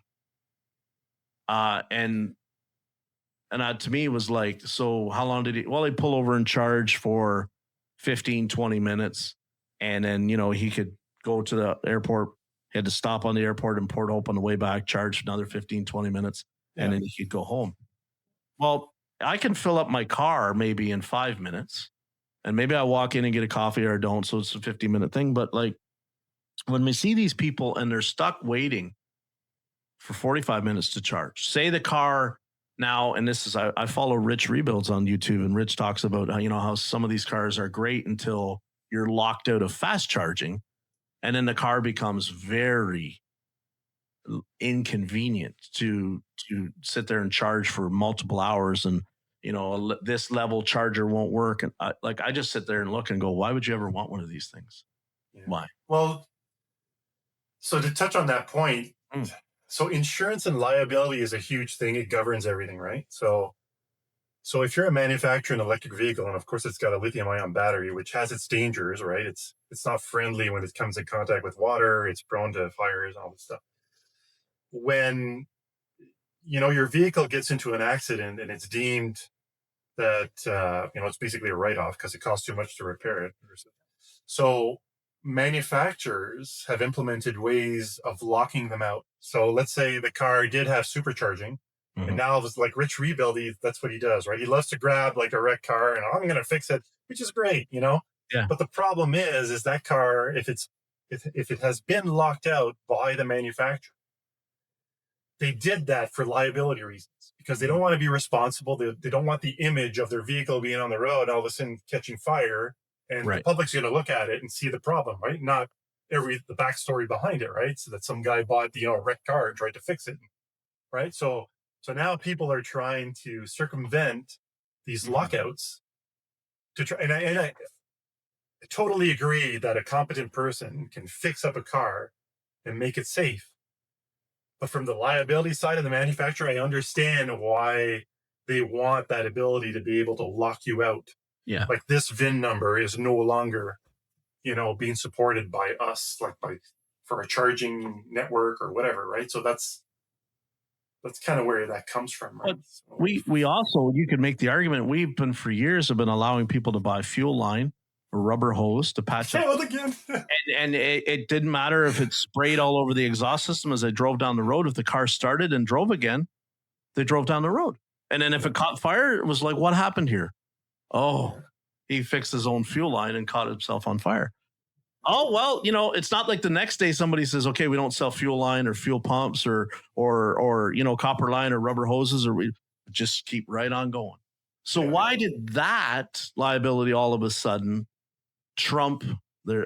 Shouldn't have used that word, but why did it trump that ability that, we can say, oh no, you're not allowed to do this? because you might hurt yourself. Freedom says I should be able to assume the risk and the responsibility.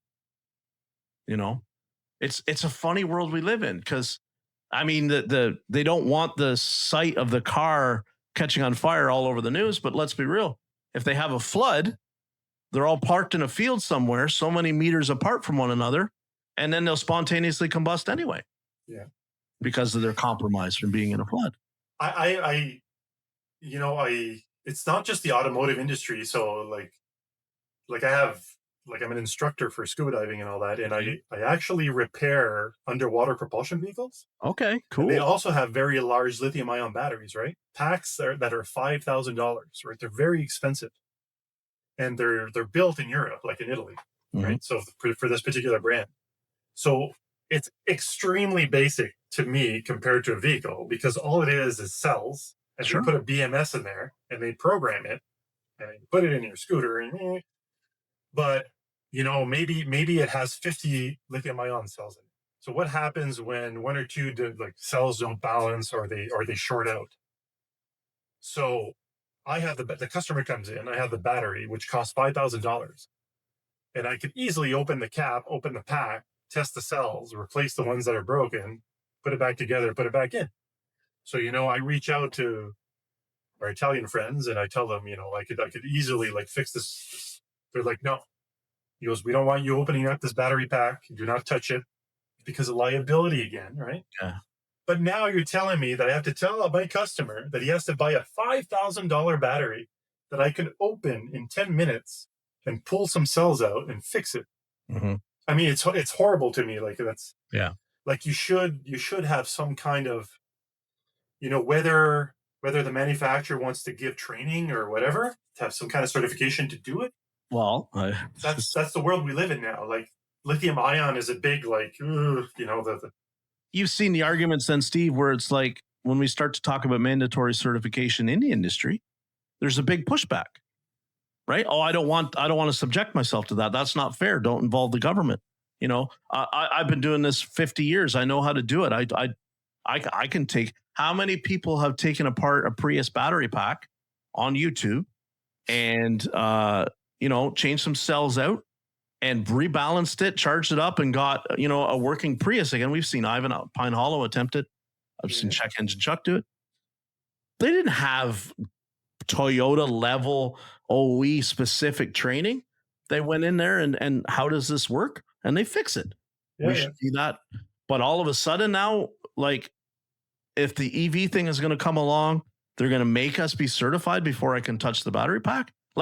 I'm not a half in sometimes kind of guy. Either put certification across the whole industry and say, like us in Canada, you have to have some basic level, or else remove it all and let it be what it is. Let natural selection, Darwin, right? And be what it is. Yeah.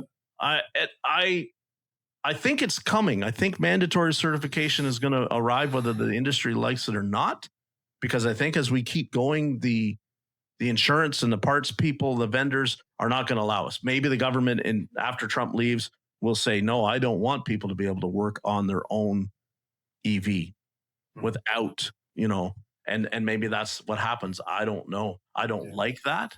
It's one more reason why I don't like the idea that my big thing with the EV thing is I don't like the idea that maybe tomorrow someone somewhere decides I'm not allowed to charge my EV.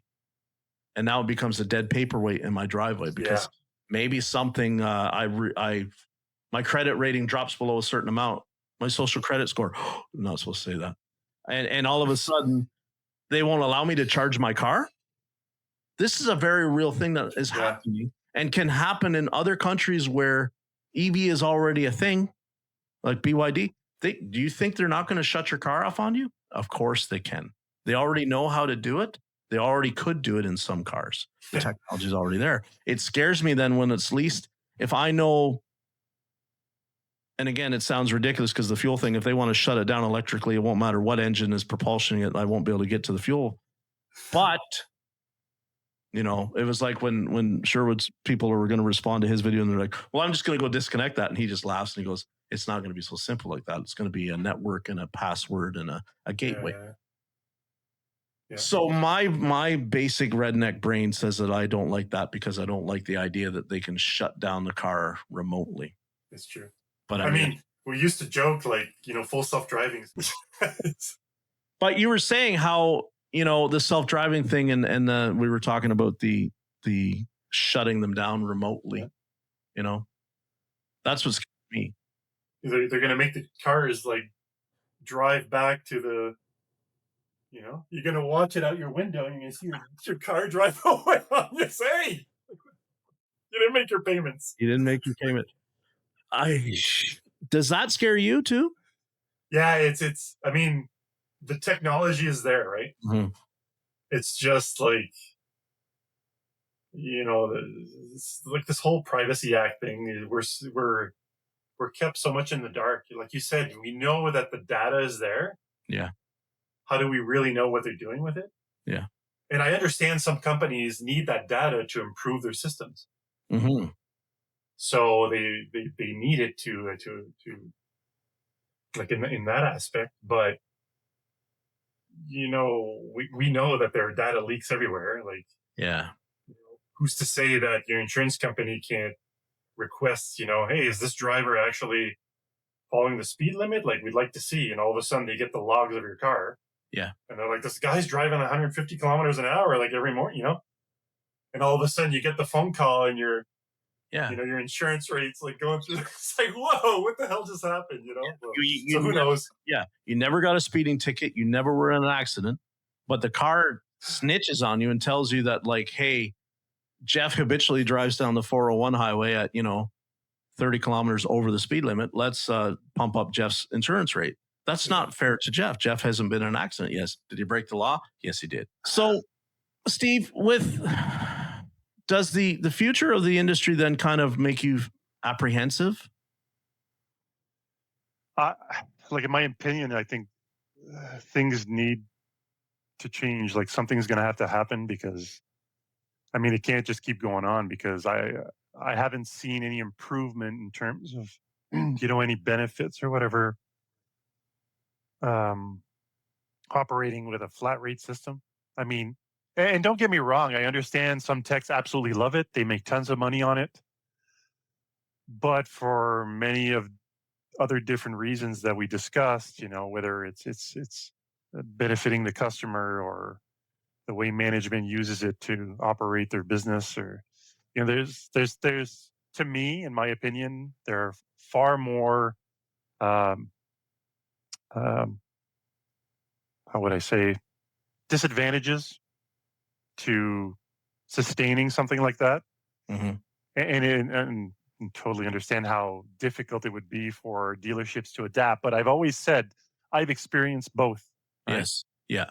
And the systems that track are the way we work, the time we spent on jobs, the labor rates, tied to those jobs are all monitored and tracked, right? So whether you're paid by the hour or flat rate, if you fall behind, because that's the reason all the dealerships tell you, like, oh no, we're not going to put you by the hour. You're just going to sit there and do nothing. It's like, well, no, you're still going to see my metrics. Yes. So if you're falling way behind on your peers, then you walk in, you get this little warning telling you, hey, pick up your feet, or, it's not going to work for you here. And it's as simple as that, right? But that's where it comes down to that thing that the buzz topic all the time now in the industry and in the circles is leadership.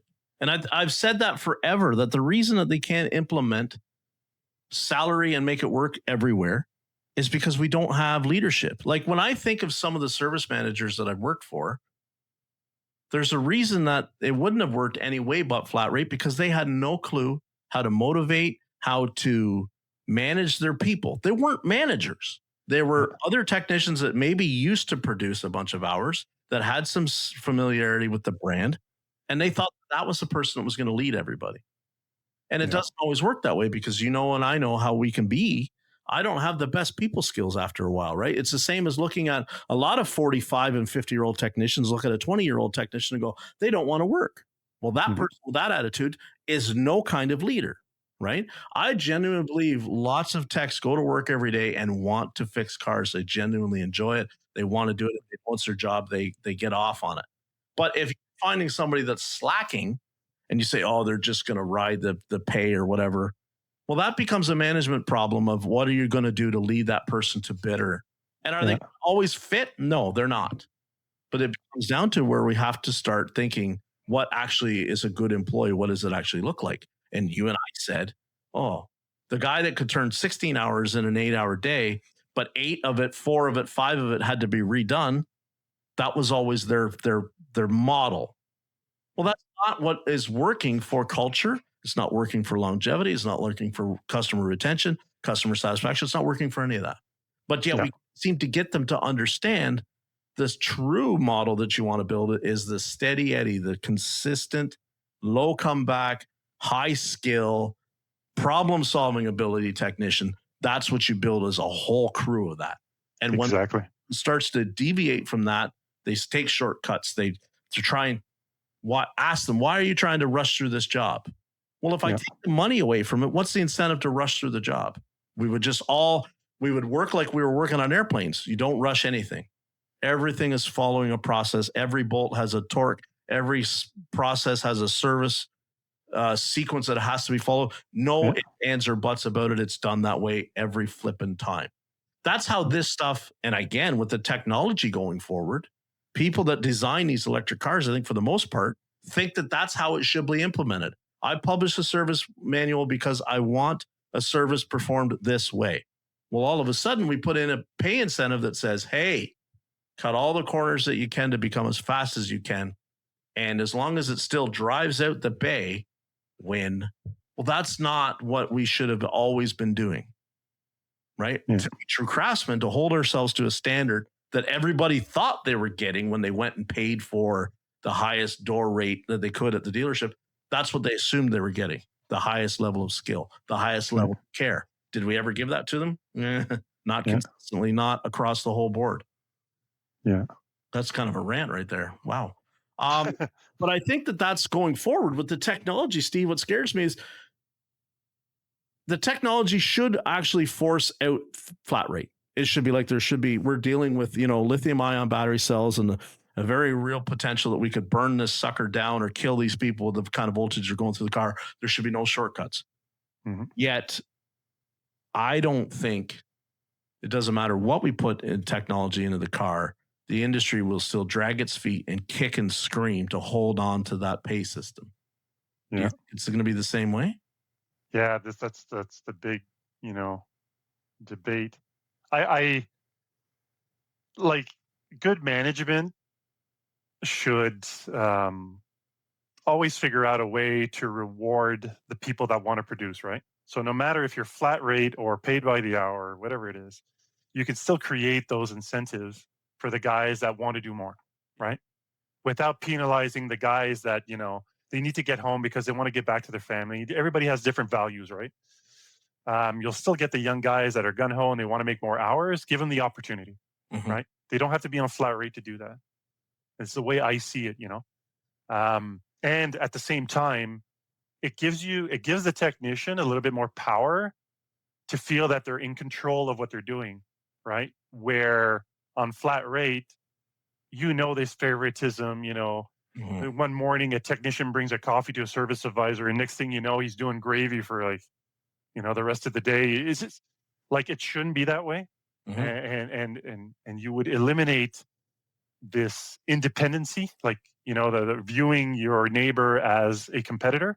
Yes. And you would start creating a team where everybody starts sharing their knowledge. Yes. And then you would watch your shop grow the skill level, to a point where, bring on anything through the door, we're going to get through it. Yeah. If I can't figure it out, I know my buddy's there to back me up and come and help me out and we'll get it done, And that's the sort of attitude I think it would bring, but it's such a hard thing to change. I've had this conversation, I don't know how many times throughout my career with different people. And, I always get the same answer from management. oh no, we can't do that. You're just going to drag your feet and not do any work. And I'm like, how?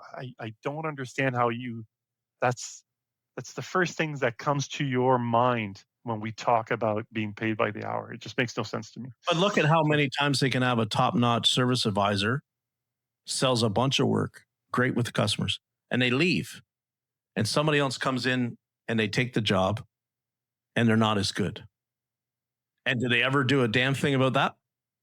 No. Oh, they just, and we've seen it, the service advisor that plays on their phone or Candy Crush on their, and I tell the story.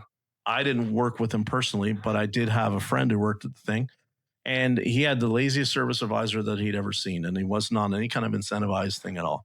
Yeah. If he didn't feel like phoning the customer that day, you could carry out the estimate to the car to the advisor, and the advisor wouldn't even look at it. He'd go, no, the customer said he was only going to do an oil change today. Never even pick up the phone and call the customer. And it came back because the customer would next month is in for a recall or whatever, right? Part that came in. And another advisor gets the car and tables the estimate. And he goes, I never knew I needed all of this stuff. Well, in this industry, we just sit there and go, it's always a technician issue. It's always a technician issue. Production is always a technician.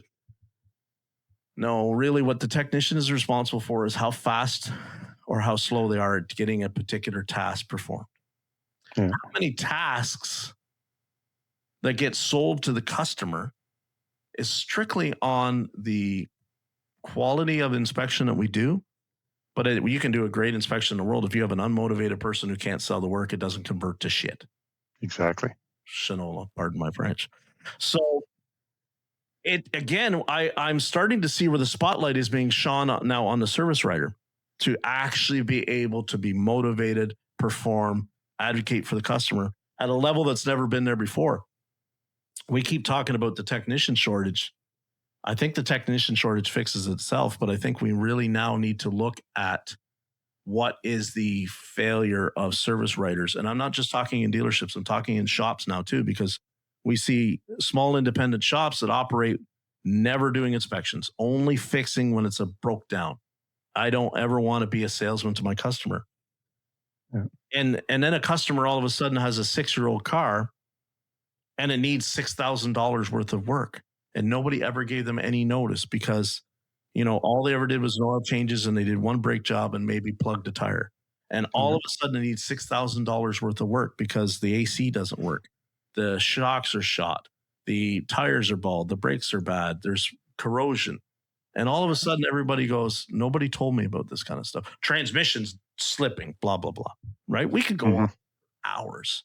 So this advocacy of the customer and their car is what's important. But if we do not have people that convert that into sales, I don't give a crap about the technician's production.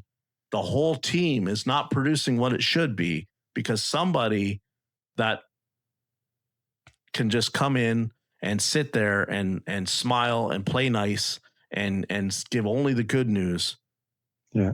And it screws the whole back side of the building. And I have a real big problem with that because I know I could have several customers that, and you've seen it in the dealer, you could take an estimate out to one advisor and he sold it just like that. And another one looked at it and got really emotionally involved and said, oh, gee, I don't know if Mrs. Smith's going to be able to afford that. She was just telling me her mom's going into hospice. None of it matters. The reality is this. And if somebody that doesn't want to sell this, they're a liability now, way more than the technician that takes too long to do a job. Yeah. Absolutely. But it goes back to leading. Can I lead my advisors? No. We've got people that run shops that can't even lead the advisors, let alone lead the technicians. Well, then what are we expecting? We're just going through the motions at this point. Yeah. We're just reacting. We're not proactive. The car needs an alternator, we put an alternator on it. Write up a bill, get paid. Yeah. We don't truly think about what we're trying to do here. And then you say all the other opinions of like, well, this isn't about sales. This is about service. And listen, when they walk into the restaurant, you still have to sell them the food. Yeah. What do you have an exit strategy out, Steve? not just of the interview, but of the industry. Well, I mean, I'd love to retire, but I'll always, tinker. My dream is to actually be able to move into a place that's more rural and have my own shop, Yes. right? So I could just tinker things on my own, time as a personal enjoyment, or that, I mean, not necessarily making a business out of it. Uh-huh. So I mean, that's sort of my vision, but for the moment, I'm awfully tempted to throw myself into technology and maybe changing my career even at this point in my life, just because I've my bucket's pretty full. Could you build yourself a business making the scuba diving scooters? Yeah. I've so that's a long story that I could unbox, but I basically opened up a dive shop for a while. Good for you.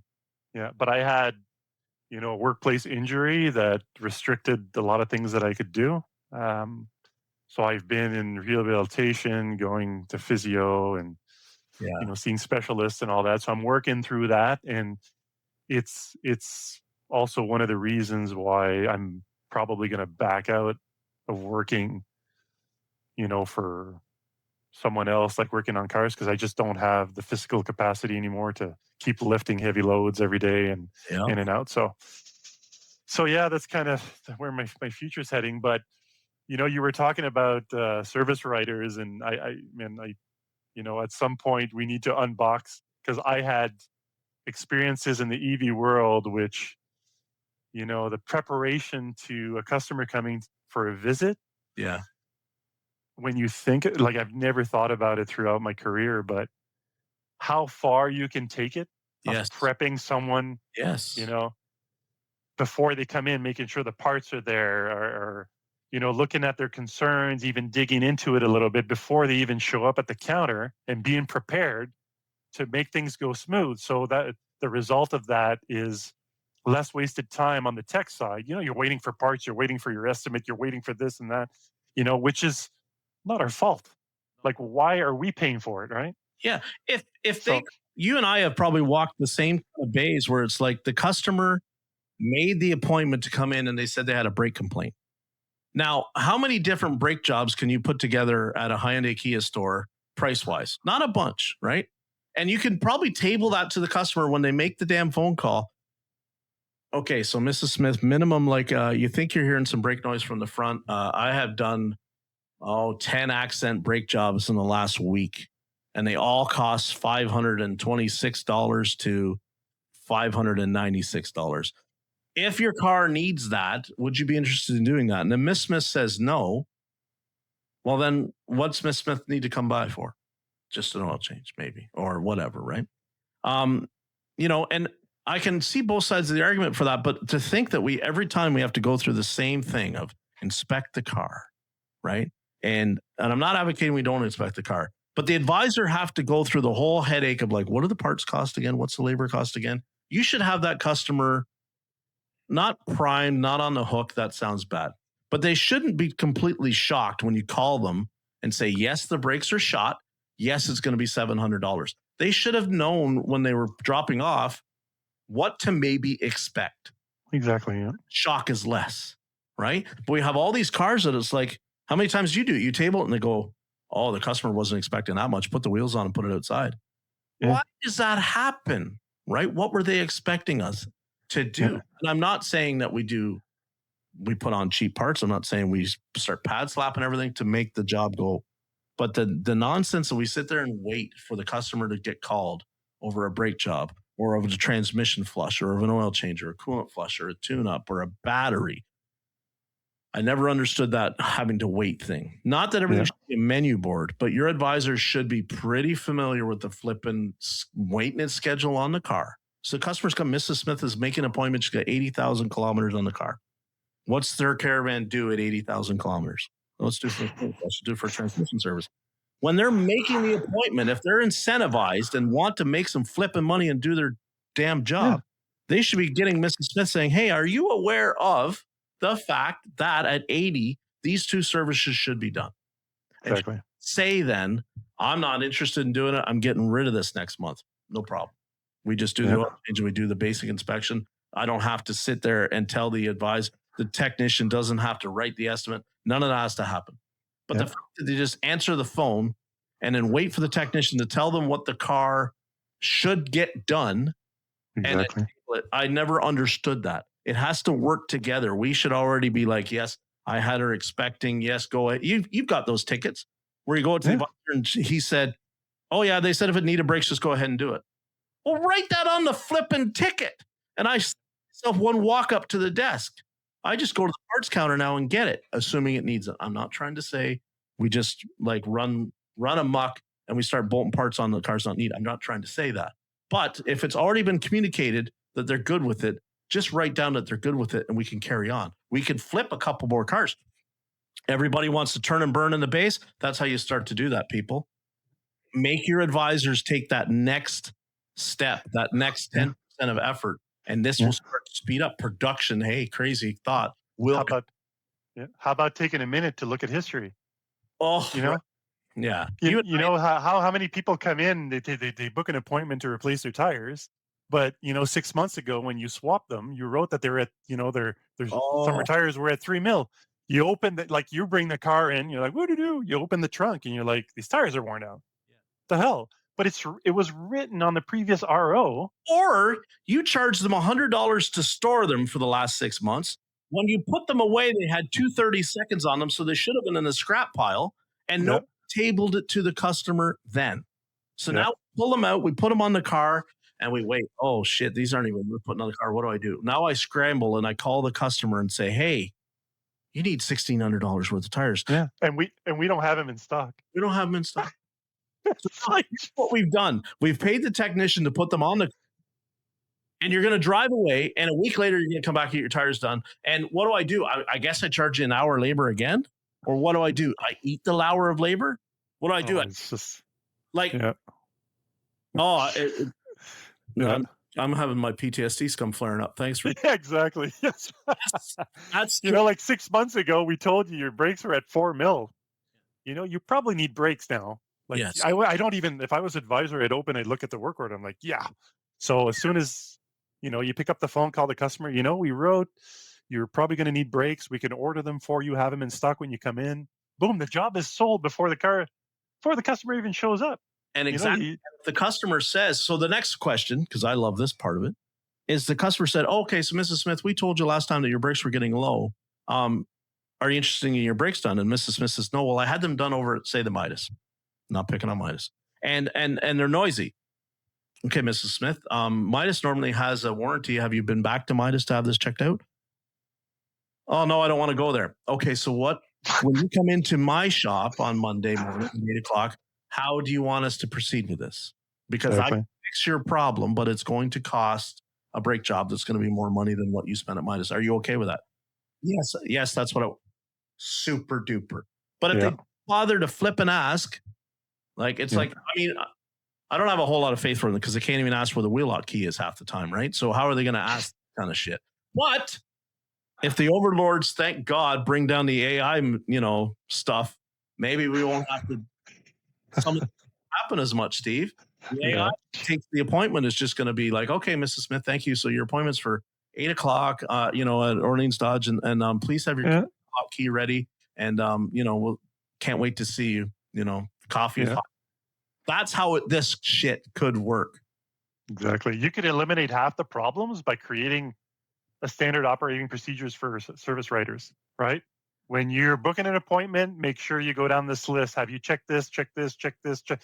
And right there, you'd eliminate so many problems in the shop, like so many. Because we have, we have SOPs for technicians running out our yin yang, right? How do you test a battery? How do you approach a no start? There's all kinds of SOPs for that. But for the advisors, hardly any. They just kind of throw them up there and go, let them do their thing, let them work their magic.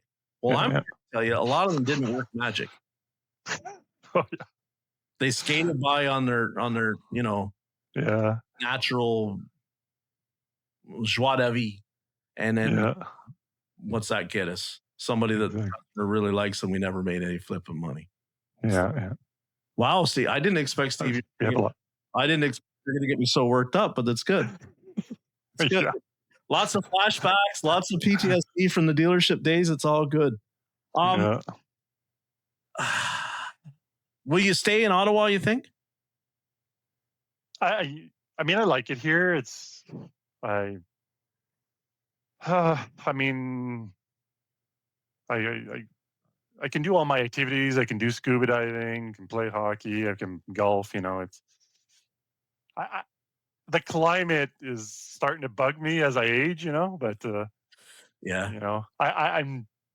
I don't think I'm not a person that loves to live in very urban areas. Like I wouldn't be downtown Ottawa or Toronto. That even frightens me just thinking about it. Like but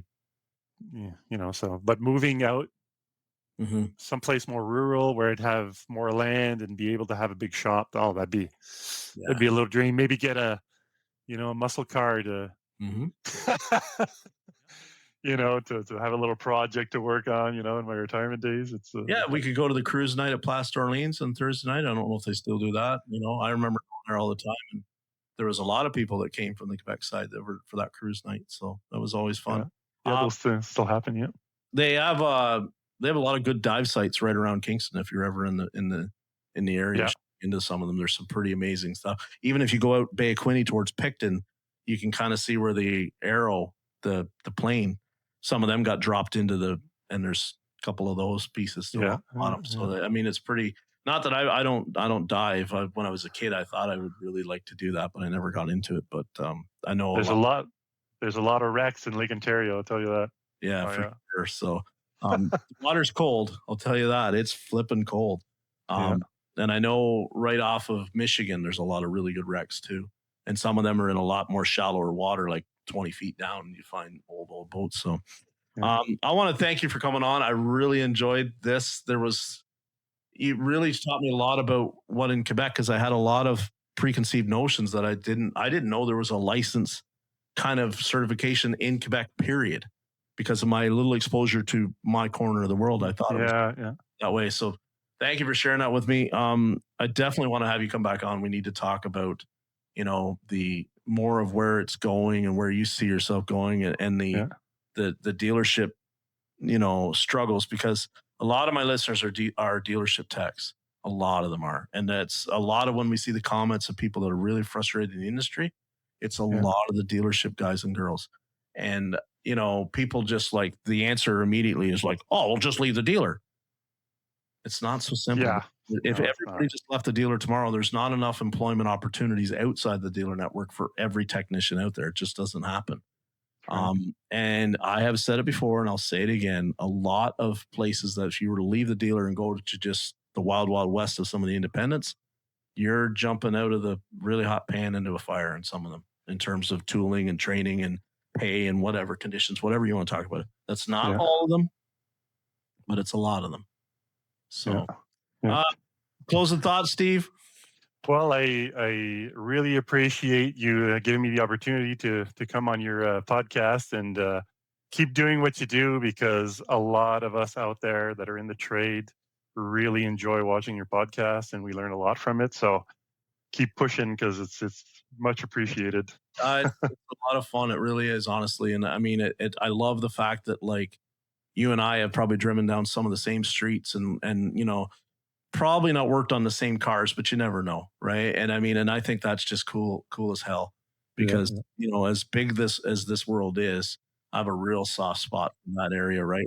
Like the Ottawa, Outaouais kind of area, I just absolutely love, and I think it's absolutely cool that you reached out to me. And anyone else that's listening, I don't really care where you live. If you listen and want to have a conversation, please get a hold of me and and share with me your thoughts and perspectives and experiences and all that jazz, because I just love it. I love hearing it. I think we all have something to offer, and I think that we only improve this if we start sharing, the struggles. That's it. It's not to run the industry down. It's just to share like Steve's obstacles and perspectives and what he's felt, what the industry has done to his passion, and how he still managed to conserve that passion. That says a lot. And I think that if we're going to fix anything, we need to really look at that as being just the tip of that iceberg that we talk about with mental health with so many of us. because it's a grind. And we knew it's a grind when we got into it, and we know it's a grind after we've been in a while, and we stay with it. But that doesn't mean that because it's a grind, we can't make it better.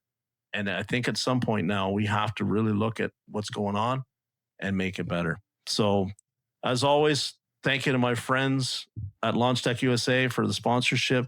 My family at TechMetric, thank you. You guys, I can't do it without you. You make everything possible here.